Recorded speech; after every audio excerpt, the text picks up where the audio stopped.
இன்றைய நாளொரு சிந்தனை நிகழ்ச்சிக்கு உங்களை வரவேற்கின்றேன். இன்றைய நாளொரு சிந்தனை நிகழ்ச்சியில் நான் சொல்லப்போவது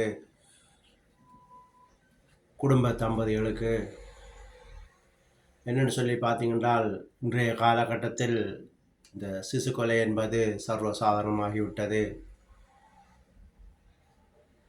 இவர்களுக்காகத்தான் இந்த பதிவு. இன்றைய காலகட்டத்தில் நாங்கள் சின்ன வயசாக இருக்கிறோம், இப்போதைக்கு எங்களுக்கு குழந்தை தேவையில்லை என்று சொல்லி சிலர் கண்ட மருந்தையும் போடுகிறார்கள். இது போட்டு இந்த மருந்துக்கு கீழ்ப்படியாமல் குழந்தை வந்தோடனே இதை அழிக்க வேண்டுமென்று சொல்லி சிலர் விரும்புகிறார்கள். இன்னும் சிலர் ஒரு குழந்தை எங்களுக்கு இருக்கின்றது, இனி போதும் என்று சொல்லி அவர்களும் அப்படியாக செய்கிறார்கள். அவர்களுக்காக இதை சொல்லுகிறேன், எனக்கு தெரிந்த ஒரு சில ஆலோசனையை.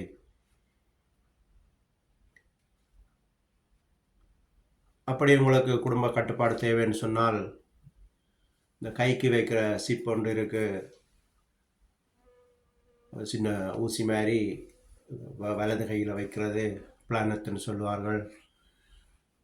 இது 3 வருஷ வலாவல் கேரண்டி. 3 வருஷத்துக்கு எந்த ஆபத்தும் இல்லை, பயப்பட தேவையில்லை. 3 வருஷம் முடியக்கும் முதல் நீங்கள் அதை புதுப்பிக்கலாம்.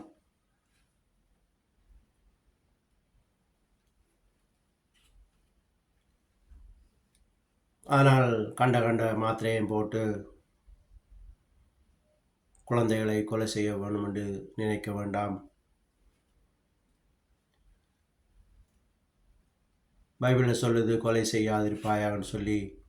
அது சின்ன குழந்தையோ பெரிய ஆளோ எல்லாம் கொலை தான். பரலோகத்தில் அது கொலையாக பார்க்கப்படும். எனவே கவனமாக இருங்கள். இதை தாண்டி ஒரு குழந்தை இருக்குது, இனி தேவையில்லைன்னு சொல்லுவர்களுக்காக சொல்லுகிறேன்.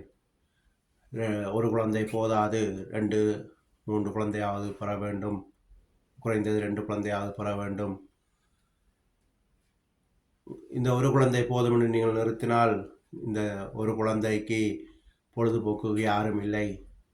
இது தனியாக வளரும்போது இதுக்கு மனநலம் பாதிக்கப்படலாம். அதை விட இன்றைய காலகட்டத்தில் அதுக்கு விளையாடுறதுக்கு யாரும் இல்லை, துணை இல்லை. எனவே அது டெலிஃபோனோடு போய் டெலிஃபோனோடு மினக்கடும். இதனுடைய மூளை பாதிக்கப்படும். எனவே 2-3 குழந்தை பெறுவதற்கு முயற்சி செய்யுங்கள்.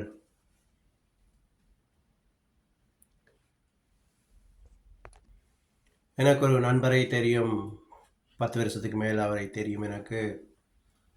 ஒரு நாள் அவர் வந்து என்னிடம் சொன்னார், ஜஸ்டின்,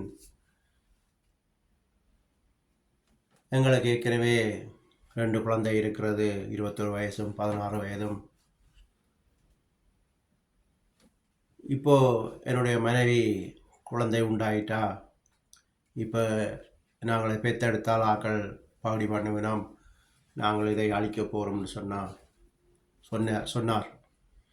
அப்போது நான் சொன்னேன், என்ன சொல்கிறீர்கள், இது உங்களுடைய குழந்தை, ஏன் அழிக்க போகிறீங்க, விடுங்கன்னு சொன்னேன். சரி என்றுட்டு அவர்களும் பெற்றெடுக்க முடிவு பண்ணினார்கள். பெண் குழந்தை.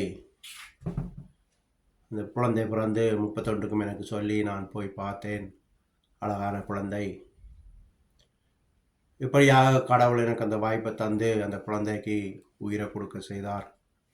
இல்லாவிட்டால் அவர்களும் அந்த குழந்தையை அழித்து விட்டிருப்பார். நான் ஒரு வார்த்தை சொல்லியிருந்தால், இல்லை வேணாம் அழியுங்கன்னு சொல்லியிருந்தாலே அவர்கள் அழித்திருப்பார்கள்.